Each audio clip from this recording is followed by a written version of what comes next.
NZ's oldest historic brew pub. Ito yung Albert Park. Napakalaki pala. Papasok ako sa H&M, titingin ako ng damit kasi guys. And sabi dito, kung hindi man NZ, 59.99.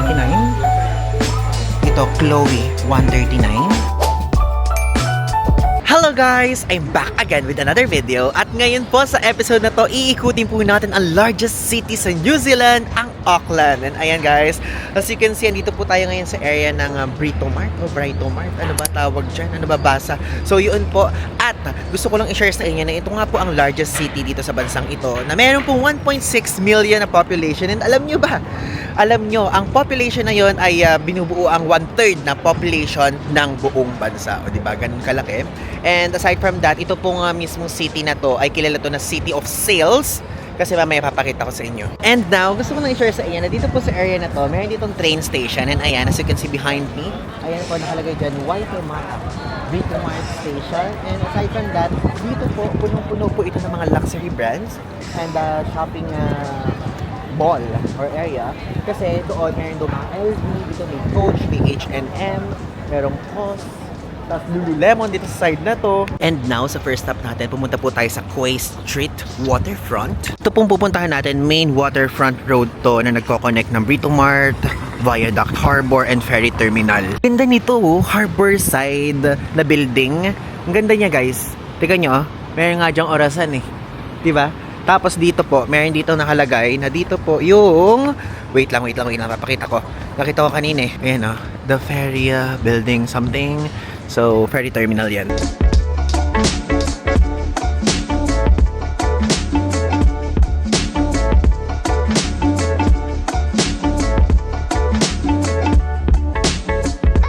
Ngayon po ay February 24 and alam nyo, buti na lang, malamig ngayon. Kahit maaraw guys, medyo malamig siya, 22 degrees. So kahit naka long sleeves tayo ngayon, hindi natin nararamdaman yung init, like literally ganun. Okay, so ayan guys, tignan nyo, meron ditong kiwi. So yan po ang national bird nila. Yan, napakadaming ibon, no? Yeah! Dito sa side na to, ito po ang tinatawag na waterfront area dito nga sa Quay Street. Okay, so ang next naman natin is ang St. Patrick's Cathedral. Actually, yun yung main cathedral dito sa Auckland. And aside from that, yun din ang pinakamalapit na mapupuntahan natin. Papunta naman sa mga next stop naman natin. Ganyan. Along the way siya, kumbaga. At alam nyo ba guys, itong Auckland, nabuo ito dahil po sa 53 na volcanoes. And lahat naman yung dormant. And ang pinakasikat doon is ang Mount Eden. Di ba? Mount Eden, and yung isa pa, nakalimutan ko, ilalagay ko na lang dito sa screen. Tignan nyo, nakakatuwa naman tong toilet dito. Ah, ganun. Public toilet? Paano kapag slide to open? Ah, ganun siya. Galing. Guys, lumabas din ako. Grabe yung amoy sa loob. Hindi ko alam, ba't kasi pumasok pa ako doon. Pinakita ko lang sa inyo, pero grabe guys. Ang bango, para ako naka-air freshener. Yan, tawid tayo. Ang ganda ng mga buildings, no?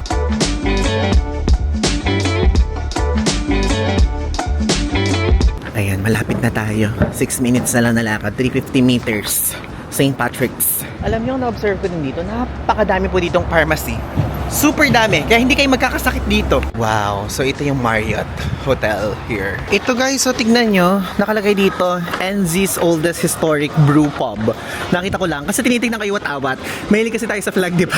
Tapos nakita ko sa baba. Ay, ang galing. Ito pala yung area na yun. Tignan nyo, papakita ko sa inyo. Di ba yan yung oldest brewery pub?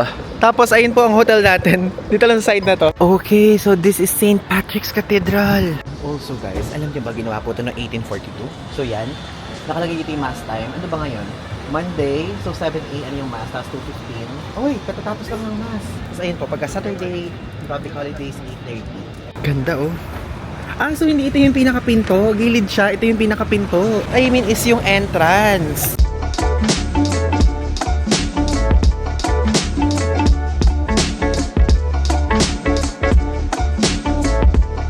Nagmimisa pa pala. Papasok ako, then picturean ko na lang, hindi ko na lang bibidyohan. Tapos update ko kayo kung ano yung makikita sa loob. Guys, yung punta natin, tapos na yung misa. Naglalabasan yung mga tao.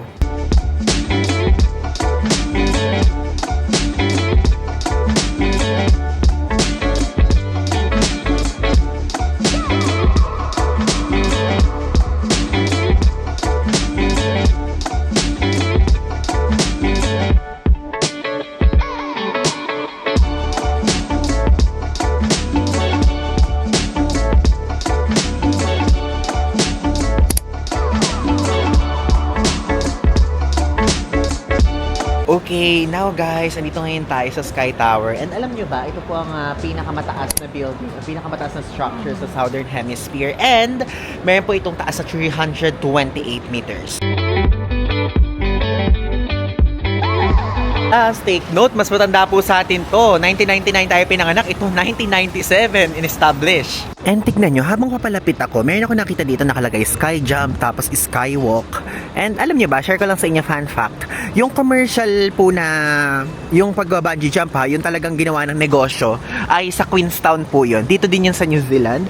So yun yung last nating destination sa New Zealand sa trip na to. And to be honest, kasama yun sa itinerary dahil ang mga kasama po natin na sila The Poor Traveler and si Krisa. Wait, nabubulol ako. The Poor Traveler and si Krisa ay mahilig po sila sa mga ganun. Tayo, I think, kunyari, ito yung pang bungee jump. Dito lang tayo sa base o sa pinaka-entrance. Ang gusto ko ngayon malaman kung paano pumunta sa observatory area. 'Di ba? Ito, Sky City Hotel. Pasok tayo. Dito daw, guys. Tinanong ko eh. So, from here is baba kayo. And escalator dito pababa. So, doon po yun. Tinanong ko dun sa entrance kung magkano. Sabi nga nun, $47 daw. Tignan natin kung meron sa Klook kasi hindi ko siya na-check eh. So if ever kung meron, baka maka-discount pa tayo dito. Okay, so meron nga sa Klook. So ang halaga dito, 1,495 pesos. Grabe, mas mura. Wala pang code yan ha. Then tingnan nyo guys, 1,450 na lang kapag may code. Nakasave tayo ng 44.9 pesos. O diba?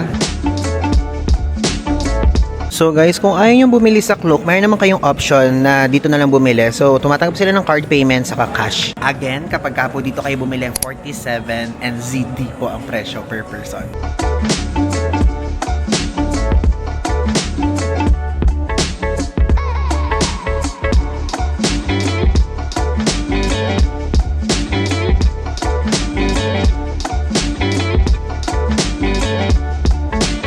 Dito tayo ngayon sa 51st floor. So, dito po yung main observatory deck area, ganyan. And gusto ko lang i-share sa inyo na sa 53rd floor, doon naman yung Sky Jump at Skywalk kapag mag-bungee jump kayo, doon yun. Then, yung restaurant naman nila sa 52nd floor. Tapos, sa 50th floor naman, doon naman yung bar.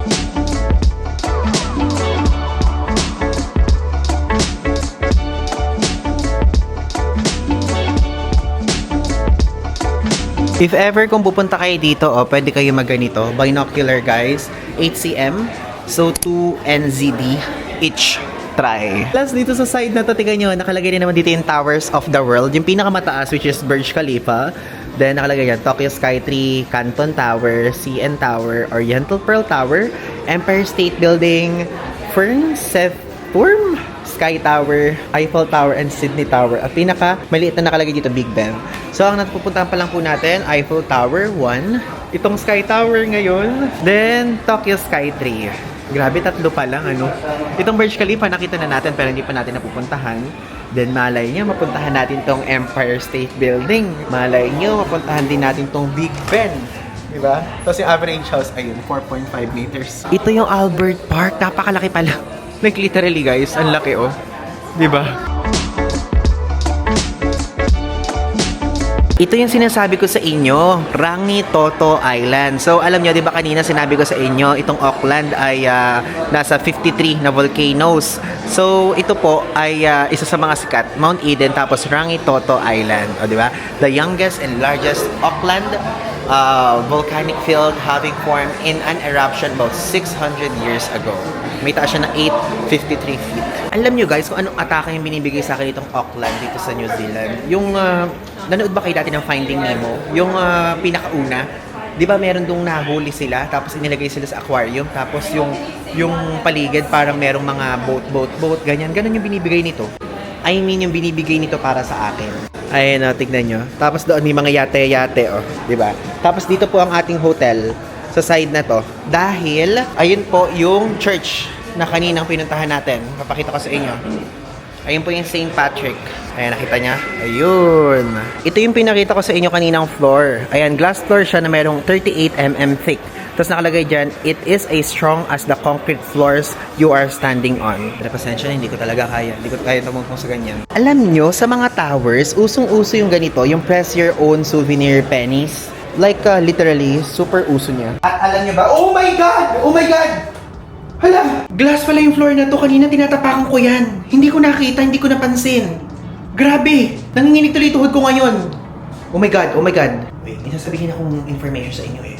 Gusto ko sana sabihin sa inyo na ito pong Sky Tower na to, kaya po nitong mag-survive up to 8 magnitude na earthquake. O, diba? Ganun siya katibay. Oh my God, ayan. Baba na. Open, sesame! Yan. Please exit through the gift shop. Ayun na naman ang gift shop na budol again. Diba? Mahal dito for sure. Oh, ayan. Hoodie, 45. NZD. Himala, wala pa ako nakikitang magnet. Yun ang usual na nakikita sa ganito eh. Oh, speaking of, ayan, I love Sky Tower, North Island, Aotearoa, North Island again. Wala nakalagay na New Zealand. Wala. Magkano? Tignan ko nga para maipakita ko sa inyo. Ang halaga niya guys ay walang halagang nakalagay. Ito. Wala ding halagang nakalagay. Paano kayo magbebenta guys? Ba't alang presyo? Ngayon, ang puntahan naman natin yung Albert Park. Sikat din po yun dito. And lahat ng pinupuntahan natin ngayon, walking distance lang sa ating hotel. And nasa CBD area lang ito ng Auckland.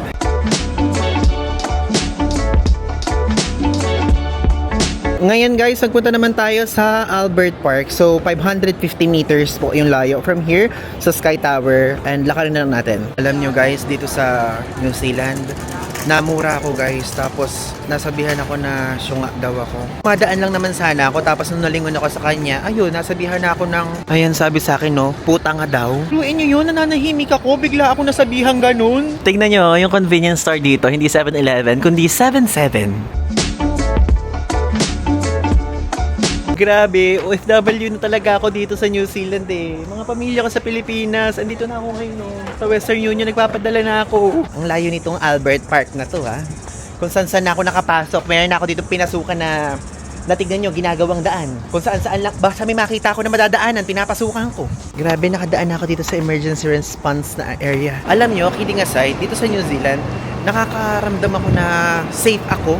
Gets nyo, yung walang snatcher, walang pickpockets, ganon. Sa bagay, mas malaki naman yung sahod nila kaysa sa sahod sa Pilipinas, no?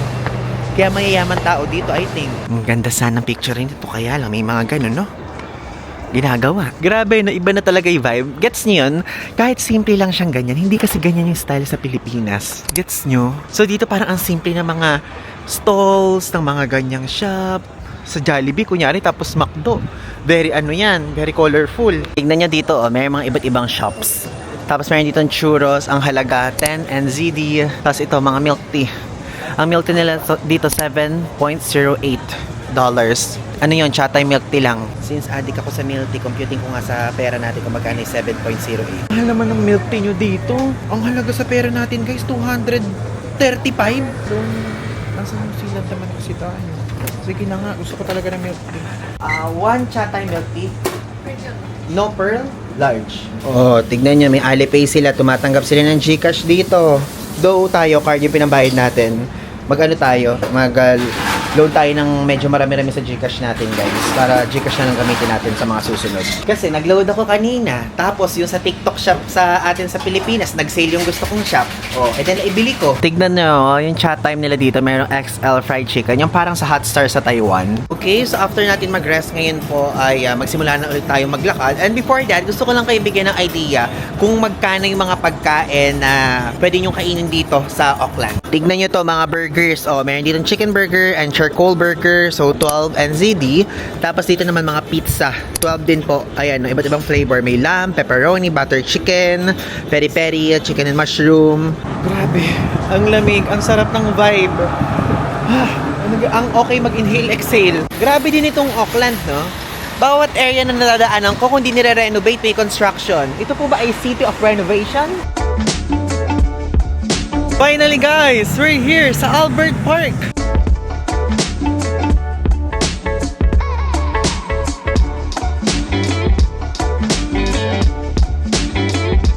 Now, magbibigay ako ulit sa inyo ng fun fact. Alam nyo ba guys, itong Albert Park, dati po itong military barrack site and kinonvert siya into public park noong 1880s.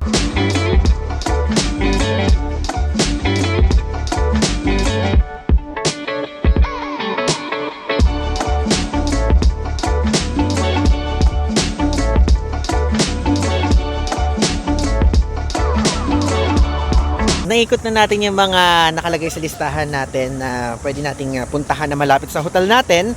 At ngayon bumalik na tayo sa hotel. Ang init na guys, nainitan na ako, baka mag-amoy araw ako, napakaaga pa. Actually talagang gumising ako ng maaga. And nung gumising ako, oras sa Pilipinas, 6 AM. And pinipilit ko kasing gumising ng ganon. Yung kumbaga minamatch ko yung oras guys natin dito sa oras sa New Zealand. Para sa mga susunod na araw, hindi tayo malito. Eh, meron dito Circle K na convenience store, oh. Ito, oh, yung Circle K na convenience store. Medyo malaki din, ha. Pasukin na lang natin yan sa mga susunod na araw. Kapapasok lang natin sa supermarket.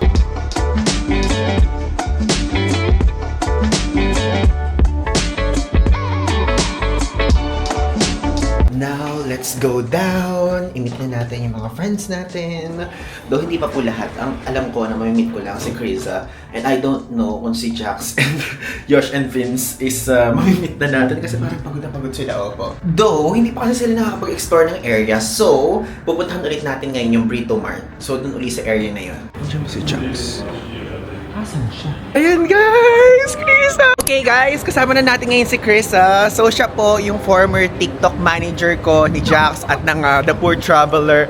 Siya po ang may hawak ng TikTok vertical before, ay ng travel vertical. Pero ngayon sa NBA na siya going to L'Oreal. Oh, diba? Grabe, international brand talaga to eh. Okay, so andito po ulit tayo sa Brito Mart area. And papasok ako sa H&M, titingin ako ng damit kasi guys, papainit na dito sa New Zealand kung kailan ako nagdala ng mga long sleeves. Diyos ko guys, sana mura dito. Kasi kapag mahal, maghanap tayo ng damit guys. Yung mura lang syempre. Kasi ang unpredictable. Di ba sinasabi ko sa inyo minsan kapag nag-explore tayo sa bansa, nangyari na sa atin to sa Japan, yung biglang nagsiswitch, and even sa South Korea, kasi yung punta natin guys, yung parang switching period, ganun. So yun, ang mangyayari ngayon, malamig, magsiswitch ng mainit. Di ba yung mga dating nangyari sa atin, mainit, magsiswitch ng malamig, ganun, baliktad. Grabe, loose fit shirt, $14.99. Mahal! Ito, tignan nyo, $34.99. Mura ba o mahal? Ito medyo mura-mura, kaya lang t-shirt lang siya. Ito, so magkano siya? $14.99. Ang mura nito ha. Gusto ko black. Alam nyo naman, favorite color natin ang black. Aside from that is hiking and levels kasi yung mga susunod nating pupuntahan. Kaya walang bakat ng pawis dyan. Ito, mahal nito, $27.99. Hala, ito, pantulog area na to. Hindi ganyan. Hindi ko need yan. Ano to? $39.99 tong hoodie. Yung mga design dito guys, mga Metallica. Walang plain. Ito naman, $14.99. So ano lang siya guys, parang 500 pesos. So pwede na to. Sige, kunin natin. Ay, ito F1 oh. Sige, bili natin to. Loose fit siya, large ang kunin natin. $27.99. Okay na tong dalawa. Okay, so nakabili po tayo dalawang shirt for $43.18. Habang iniintay natin si Krisa, ngayon gusto ko i-share sa inyo na sa Instagram kasi meron tayong broadcast channel. And if ever kung wala pa kayo doon, yung link ilalagay ko sa description. So ito yung broadcast channel natin. Dito sa broadcast channel, dito ako parang nagbibigay ng hints, ganyan. Tapos ayan, meron ako dyang pinost. Nakalagay dyan, thank you for 45,000 YouTube people. Kasi guys, 45k na tayo dito sa YouTube. Then ayan, pupunta tayo sa 25th country. Then sabi ko, any guess? Tapos ayan, may mga nanghula oh. Si JP from Manila, Australia. Sabi niya Brisbane, which is tama siya kasi sa Brisbane naman talaga yon. North Korea, Australia, Maldives, US, Australia. And sabi dito kung hindi man NZ. So tama ka, Lizalp.jpg, okay? Tapos si Jays Santiago, Guangdao, Australia, US, Australia. Pero mukhang Sydney Airport, Diyos ko Ivan. Teka, may award ba pag nahulaan? Wala po! Wala po tayong pa-premyo ngayon. Tapos, dito naman sa side na to, Solo Viajero, Maldives. Tapos Southern India. Tapos Turkey. Grabe, nagpapahinga ka pa ba? Yes po, nagpapahinga pa ako. Opo, ayan. Ito na yung kasama natin. Di ka nakabili. Di ka nakabili. Diba? Ang konyo ng kasama natin, guys. Tapos yan na putol yung sinasabi ko sa inyo kanina. May nagsabi, hindi pa daw sila tapos sa Sri Lanka. Sana daw may rest tayo. Guys, may rest naman tayo. Don't you worry. And ayan, when you say 25th country, kasama ba yung mga Japan na paulit-ulit? Hindi po kasama yon. Even yung Hong Kong and Macau counted as one yun kasi SAR po yun ng China. Tapos guys, ang mga nagsasabi po ng rest, yes, nakakapagpahinga naman tayo. Though itong first quarter ng 2025, medyo tight. Kasi ang nangyari, meron tayong mga plan na solo travel na which is Europe, Central Asia, tapos yung Sri Lanka. Then yung with friends is itong ang New Zealand, tapos Japan, which is yung Japan kasama natin team travel. And dito naman sa New Zealand is kasama naman natin sila the Food Traveler, Krisa, and Jax. So again, if ever kung wala pa kayo sa broadcast channel, yung link ilalagay ko sa ibaba para makapag-usap-usap tayo doon. Pumasok si Krisa dito guys sa Lululemon. Okay. Tignan nyo itong top na to, oh. 165 and ZD. Tapos ito naman 89. Ito naman yung mga trousers. Okay, so magkano yung price? 165. Panlalaki po mga pinakikita ko. Then ito pambabae. Ano siya? Full zip hoodie. $209. Then this one, walang tag. Nasa loob. Ito pambabae to. Crop hoodie jacket. $249. And ZD. Ito po, if want nyo ng leggings, check tayo. $155 po ang presyo dito. Like, syempre, sa mga susunod kasi na araw, mga pang malakasang lakaran, diba? So, if ever na need nyo yung ganyan po yung price. Dito sa Lululemon, Auckland. Guys, meron na tayong new character dito, si Jax! Ayan! Inintay na lang namin ngayon si Yosh and Vince.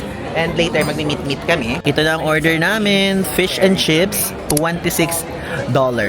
Grabe naman po, Jax Reyes. Meron pa Team Tam, oh. Thank you so much. Guys, fresh from Melbourne. Kasi galing siya ng Melbourne. Nauna sila sa Australia. Then kami ni Krisa, sumunod lang kami dito sa New Zealand. Tapos na kaming kumain. And now, pupunta tayo ngayon sa Chemist Warehouse. Dahil, nirecommend to ni Jax, guys. So, napakamura daw ng mga perfumes dito. And this is Jax Recommends. Wow. Ito guys yung nirecommend ni Jax. O diba? May snacks daw. Ito to din perfume. O diba? Perfume. Ay wow. $80 guys ang binili ni Jax. Ay, ang laki. May tester.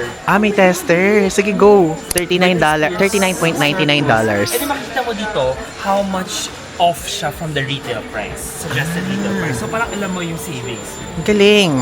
Ang mura guys. So ito, Ariana Grande Cloud. $59.99.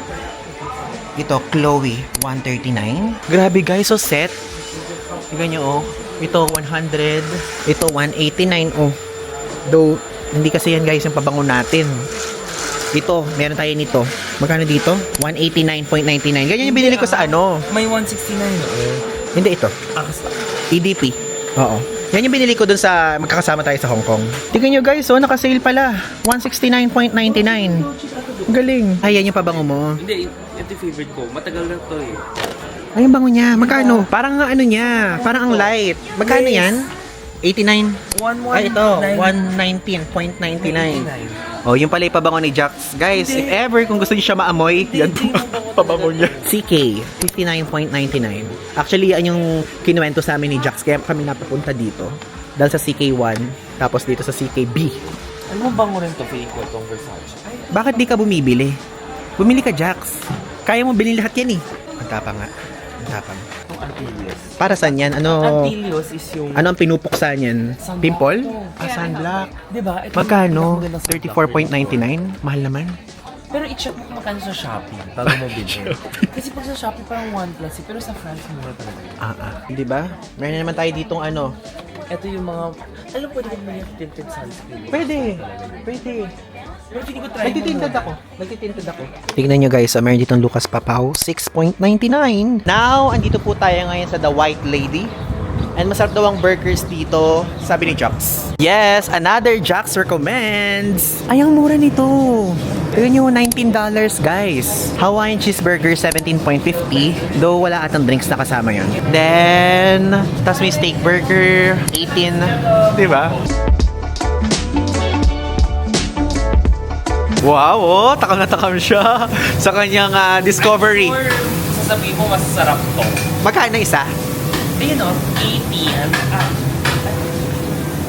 Mahal siya, the white lady, 28. Tapos, inad ko ng chips and busy, so $8.50. Basta 36 something. $36 total. Okay. Pero kasi, yung pinakasikat niya, di ba? But, tingnan mo, if beef bacon cheeseburger ka na 19 na. They even have chicken burgers. Diba? No, pero kasi tingnan mo, sikat siya, oh. Ganyan, oh, kakaiba, oh. Ang laki ng The White Lady. Diyos Ayan ko. pala. Masarap? Okay lang. Rate mo 1 to 10. Medyo matamis din. Very doesn't taste like chocolate. So, your rating? Ice cream yan ata, di ba? 4 out of 10? 5. 5? Ang baba. Ang baba ng rating niya. Ikaw, tignan natin yan sa burger mo. Dapat 10 yan, ha? So guys, hindi maalat yung burger. So if ever kung hindi kayo mahilig sa maalat, perfect burger yan for you. Ako kasi mas gusto ko yung maalat na burger. I mean, hindi naman maalat na level. Oh my God! The Poor Traveler, guys! Kuya Bing! Aktrisa. Oh my gosh! O, diba? Plastic. Ang bagal ng camera. Sabi ko pa, ayoko sila makita. Tapos, ayan!